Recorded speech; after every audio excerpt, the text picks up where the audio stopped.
Hello friends, Telugu edutech ఛానల్కి స్వాగతం, సుస్వాగతం. మరికొన్ని కరెంట్ అఫైర్స్ బిట్స్తో మీ ముందుకు వచ్చాం. ఇందులో ఫస్ట్ వన్ వచ్చేసరికి పిఐ మరియు పిహెచ్ఐ క్రెడిట్ కార్డులను ప్రారంభించేందుకు ఏఎన్క్యూతో ఏ బ్యాంకు సహకరించింది? దీనికి వచ్చేసరికి option yes bank. So yes bank ఏఎన్క్యూతో కలిసి పిఐ మరియు పిహెచ్ఐ క్రెడిట్ కార్డులను ప్రారంభించింది. సో డిజిటల్ మరియు భౌతిక చెల్లింపు పరిష్కారాలను అందిస్తుంది. పిఐ కార్డు దేశీయ లావాదేవీల కోసం, యూపీఐ డిజిటల్ మాత్రమే క్రెడిట్ను అందిస్తుంది. అయితే పిహెచ్ఐ కార్డు మాత్రం దేశీయ మరియు అంతర్జాతీయ కొనుగోలుకు భౌతిక ప్రాప్యతను అందిస్తుంది. సెకండ్ బిట్, అమెరికన్ ఎక్స్ప్రెస్ విశాలమైన కొత్త క్యాంపస్ని ఎక్కడ ప్రారంభించనుంది? సో దీనికి ఆప్షన్ వచ్చేసరికి గురుగ్రామ్. అమెరికన్ ఎక్స్ప్రెస్ తన విస్తారమైన కొత్త క్యాంపస్ను గురుగ్రామ్లో ప్రారంభిస్తుంది. దాదాపు 1 మిలియన్ చదరపు అడుగుల విస్తీర్ణంలో శక్తివంతమైన పని వాతావరణాన్ని పెంపొందించడంలో కంపెనీ నిబద్ధతను ప్రదర్శిస్తుంది. అండ్ నెక్స్ట్ థర్డ్ బిట్, నక్షత్ర సభ పేరుతో భారతదేశపు మొట్టమొదటి ఆస్ట్రో టూరిజం ప్రచారాన్ని భారతదేశంలోని ఏ రాష్ట్రం ప్రకటించింది? ఆప్షన్ వచ్చేసరికి Uttarakhand. Uttarakhand tourism development board స్టార్స్కేప్స్తో కలిసి నక్షత్ర సభ చొరవను ప్రారంభించింది. భారతదేశంలో ఇంత స్థాయిలో ఆస్ట్రో టూరిజంను ప్రవేశపెట్టిన మొదటి రాష్ట్రంగా ఉత్తరాఖండ్ నిలిచింది. Next, world press freedom index 2024లో 180 దేశాలలో భారతదేశం ర్యాంక్ ఎంత? ఆప్షన్ వచ్చేసరికి 159. రిపోర్టర్స్ వితౌట్ బోర్డర్స్ ప్రకారం వరల్డ్ ప్రెస్ ఫ్రీడమ్ ఇండెక్స్ 2024లో 180 దేశాలలో భారతదేశము 159వ స్థానంలో ఉంది. ఈ సూచిక జర్నలిస్టులు పనిచేయడానికి మరియు నివేదించడానికి స్వేచ్ఛ మరియు స్వతంత్రతను అంచనా వేస్తుంది.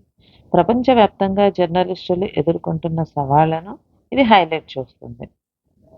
నెక్స్ట్, ఆడిటింగ్లో సహకారాన్ని పెంపొందించడానికి controller and auditor general of India ఏ దేశపు ఆడిటర్ జనరల్తో అవగాహన ఒప్పందంపై సంతకం చేసింది? దీనికి ఆప్షన్ వచ్చేసరికి నేపాల్. భారతదేశం యొక్క కాగ్ అంటే కంట్రోలర్ అండ్ ఆడిటర్ జనరల్తో అవగాహన ఒప్పందంపై సంతకం చేసిన నేపాల్ ఆడిటర్ జనరల్ తోయం రాయ. సో భారతదేశం మరియు నేపాల్ యొక్క ఆడిటింగ్ సంస్థల మధ్య సహకారం మరియు నైపుణ్యం మార్పిడిని మెరుగుపరచడం, వారి భాగస్వామ్యాన్ని బలోపేతం చేయటం ఎంఐయు యొక్క లక్ష్యం. Next, goods and services tax appellate tribunal అధ్యక్షుడిగా ఎవరు నియమితులయ్యారు? ఆప్షన్ సంజయ్ కుమార్ మిశ్రా. వ్యాపారాలకు సంబంధించిన వస్తువులు మరియు సేవల పన్నుకు సంబంధించిన వివాదాలను పరిష్కరించే సామర్థ్యాన్ని పెంపొందించే లక్ష్యంతో సంజయ్ కుమార్ మిశ్రా జిఎస్టిఏటి అధ్యక్షుడిగా నియమితులయ్యారు. నెక్స్ట్, టెక్స్టైల్స్ మంత్రిత్వ శాఖ ఆధ్వర్యంలో కోల్కతాలోని నేషనల్ జూట్ బోర్డు కార్యదర్శిగా ఎవరు నియమితులయ్యారు? Option Shashibhushan Singh. 2010 batch IRTS అధికారి శశిభూషణ్ సింగ్ జౌళి మంత్రిత్వ శాఖ ఆధ్వర్యంలో కోల్కతాలోని నేషనల్ జూట్ బోర్డు కార్యదర్శిగా 5 ఏళ్ల కాలానికి లేదా తదుపరి ఉత్తర్వులు వచ్చే వరకు నియమితులయ్యారు. Department of personal and training order ద్వారా కేంద్ర ప్రభుత్వం ఈ నియామకాన్ని ఆమోదించింది. And next, India Nigeria joint trade committee 2వ సెషన్ ఎక్కడ జరిగింది?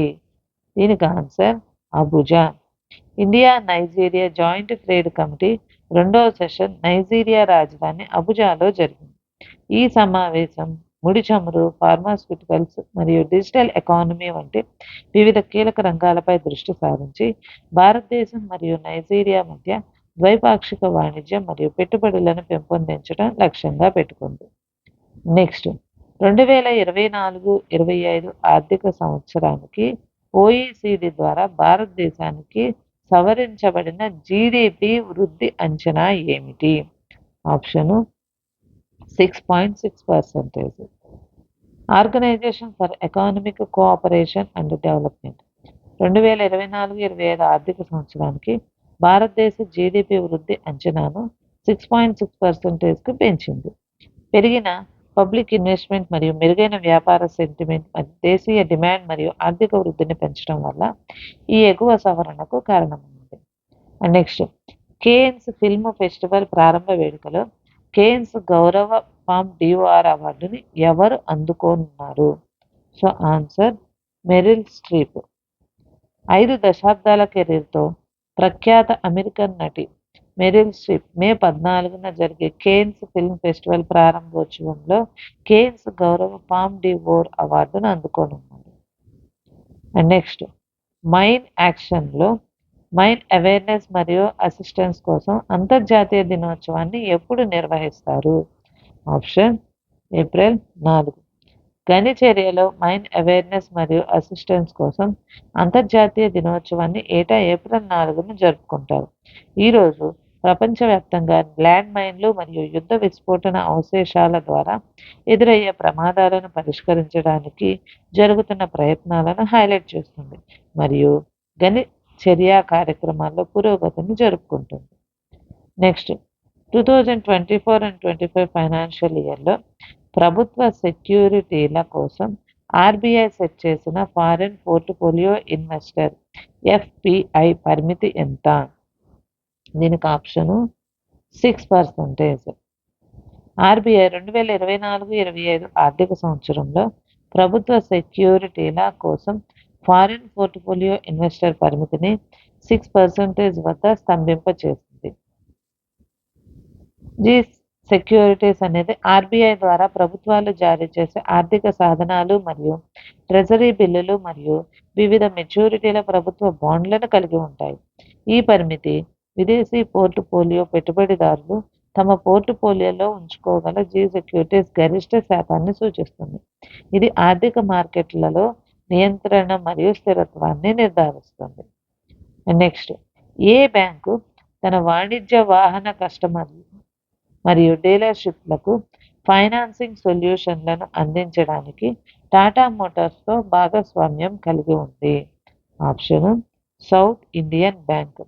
టాటా మోటార్స్ తన వాణిజ్య వాహన కస్టమర్లు మరియు డీలర్షిప్లకు ఫైనాన్సింగ్ సొల్యూషన్లను అందించడానికి సౌత్ ఇండియన్ బ్యాంక్తో కలిసి పనిచేస్తుంది.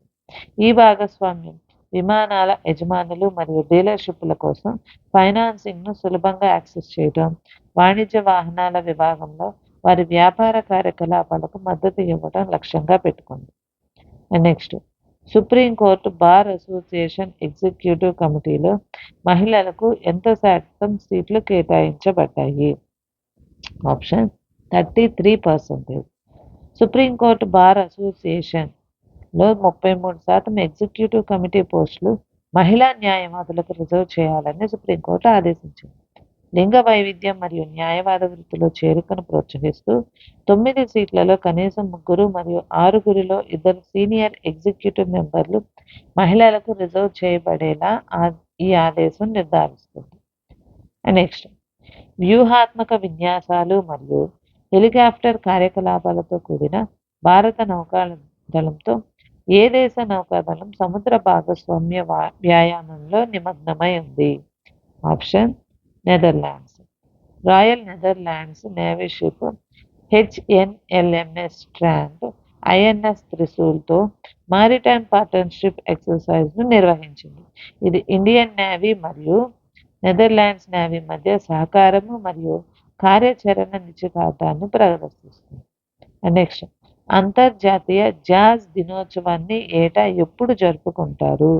Option April 30.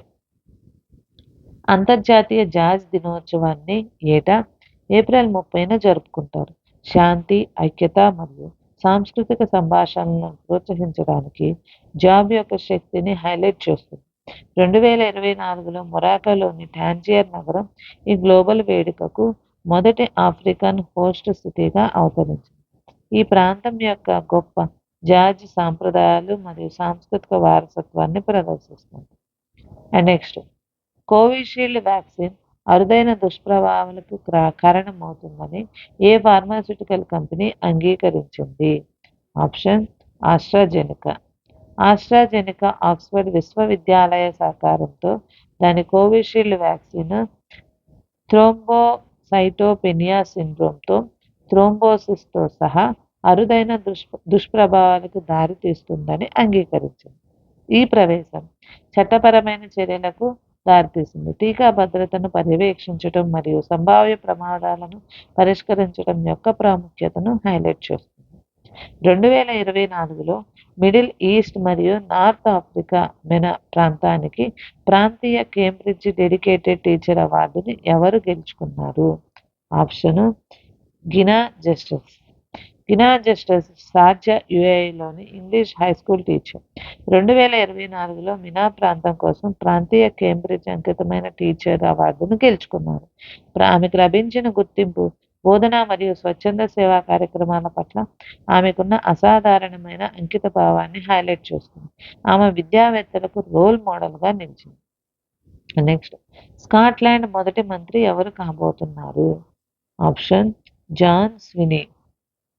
స్కాట్లాండ్ నేషనల్ పార్టీకి ప్రాతినిధ్యం వహిస్తున్న జాన్ స్వినీ స్కాట్లాండ్ మొదటి మంత్రిగా బాధ్యతలు చేపట్టనున్నారు. ఈ పరివర్తన కేట్ ఫోర్బ్స్ నాయకత్వ రేసు నుండి వైదొలిగిన తర్వాత ఒక సున్నితమైన వారసత్వ ప్రక్రియను నిర్ధారిస్తుంది. స్విన్నీ యొక్క అభ్యర్థిత్వం అధికారికంగా వివాదాస్పదంగా స్కాట్లాండ్ యొక్క రాజకీయ దిశతో చిక్కులతో కూడిన నాయకత్వ గతిశాస్త్రంలో గణనీయమైన మార్పును ప్రతిబింబిస్తుంది. సొలమన్ దీవుల కొత్త ప్రధానమంత్రిగా ఎవరు ఎన్నికయ్యారు? Option Jeremiah మనెలే. 31 ఓట్లతో సొలమన్ దీవుల కొత్త ప్రధానిగా జెరేమియా మనెలే ఎన్నికయ్యారు.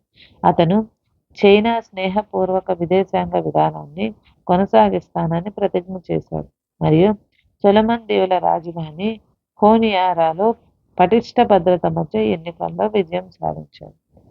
సో అది ఫ్రెండ్స్ ఈరోజు current affairs. Thank you friends. ఇది మీకు ఉపయోగకరంగా ఉన్నట్లయితే please like this video and మీ ఫ్రెండ్స్కి షేర్ చేయండి. Please subscribe this channel. Thank you.